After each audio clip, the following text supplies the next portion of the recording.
জুলাই আন্দোলনকে যারা অস্বীকার করবে তারা এক সেন্সে এটা বাংলাদেশের জনগণের সাথে প্রতারণার শামিল। আমি নির্বাচিত হওয়ার আগেই আমি জনগণকে বলেছি যে উল্লাপাড়াকে আমরা একটি বসবাসযোগ্য উল্লাপাড়া বানাবো। এক্ষেত্রে পৌরসভা যেহেতু উল্লাপাড়ার রাজধানী, কাজেই আমরা এই উল্লাপাড়া পৌরসভা থেকেই আমরা আমাদের এই পরিষ্কার পরিচ্ছন্নতা অভিযানের কাজটা আমরা আজকে শুরু করেছি। এবং শুধু এখানেই নয়, আমরা পুরো উপজেলায় আমরা এই পরিষ্কার পরিচ্ছন্নতা অভিযান পরিচালনা করব, যাতে করে উল্লাপাড়া উপজেলা আমাদের নির্বাচনী এলাকা যত এরিয়া নিয়ে আছে পুরো এরিয়াটাই আমরা একটু পরিষ্কার পরিচ্ছন্ন রাখতে পারি। এটা হলো, আর পরিষ্কার পরিচ্ছন্নতার ইমানেরও। বিকাশ পেমেন্টে 10,000 টাকার বেশি অফার, শপিং চলছে তো। অংশ আত্মহুর ও সাতরুল ইমান, পরিষ্কার পরিচ্ছন্নতা হলো, পবিত্রতা হলো ইমানের অংশ। এই হিসাবেও আমরা এগুলো করছি। আর এমনি মানুষের শান্তি এবং প্রশান্তির জন্য পরিষ্কার পরিচ্ছন্নতার খুবই জরুরি। আর আপনারা ইতিমধ্যেই লক্ষ্য করেছেন যে উল্লাপাড়া পৌরসভার দেখবেন যত্রতত্র ময়লা পড়ে আছে। আমরা এগুলোও একটা পার্মানেন্ট সমাধানের দিকেও যাব, যাতে করে ময়লা ডাম্পিং যে পয়েন্ট তৈরি করা সেটাও আমরা করব।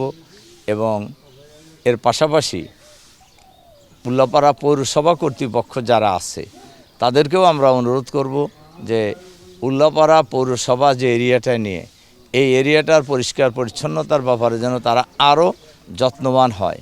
খালি চাকরির জন্যই চাকরি নয়, বরঞ্চ মানুষকে সেবা দেওয়াটাই হলো চাকরির মূল উদ্দেশ্য। এটাও যারা তারা বাস্তবায়ন করে, এ ব্যাপারে আমার পক্ষ থেকে সব ধরনের চেষ্টাই থাকবে ইনশাআল্লাহ। গণভোটে প্রায় 70% লোক গণভোটের পক্ষে হাঁ দিয়েছে, রায় দিয়েছে। সুতরাং এই গণভোটকে অস্বীকার করা মানেই হলো জুলাই আন্দোলনকে অস্বীকার করা। এবং জুলাই আন্দোলনকে যারা অস্বীকার করবে তারা এক সেন্সে এটা বাংলাদেশের জনগণের সাথে প্রতারণার শামিল।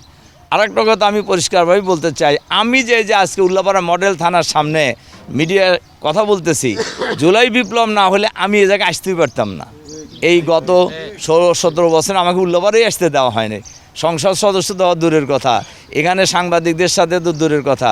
এখন যারা সরকারে আছেন তারাও আমাদের সাথে আন্দোলনে ছিলেন। জুলাই বিপ্লবে কতটুকু ভূমিকা রাখছে আমি তা বলতে চাই না, তবে এই সরকারের বিরুদ্ধে তারা আন্দোলনে সবসময় ছিলেন।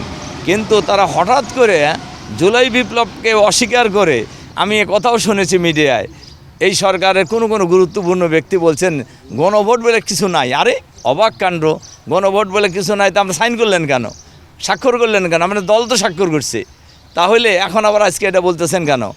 এবং তাদেরও কার কোন জায়গায় গোড়া এটা সব তো জাতি জানে। কাজেই সবাই এখন অনেকেই মনে করছে যে এই বর্তমান যে সরকার, এই সরকার কি অন্য কোনো জায়গার ইশারায় কি এই বাংলাদেশকে আবার জুলাই পূর্ববর্তী অবস্থায় নিয়ে যাওয়ার জন্য কোনো ষড়যন্ত্রে লিপ্ত কিনা? তবে আমরা পরিষ্কারভাবে বলতে চাই, জুলাই হলো বাংলাদেশের মানুষের চেতনার সাথে রিলেটেড।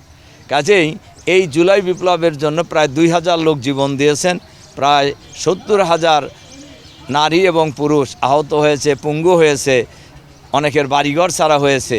কাজে এই জুলাই বিপ্লব নিয়ে কেউ যদি তামাশা করে, তাহলে তাদেরও পরিণতি, আগের যারা এই হত্যাকাণ্ডের সাথে জড়িত তাদের যে পরিণতি হয়েছে, এখন যারা জুলাই বিপ্লব নিয়ে যারা তামাশা করবে বা অন্য কিছু চিন্তা করবে, তাদেরও পরিণতি একই লাইনে যাবে, এটা আমরা বিশ্বাস করি।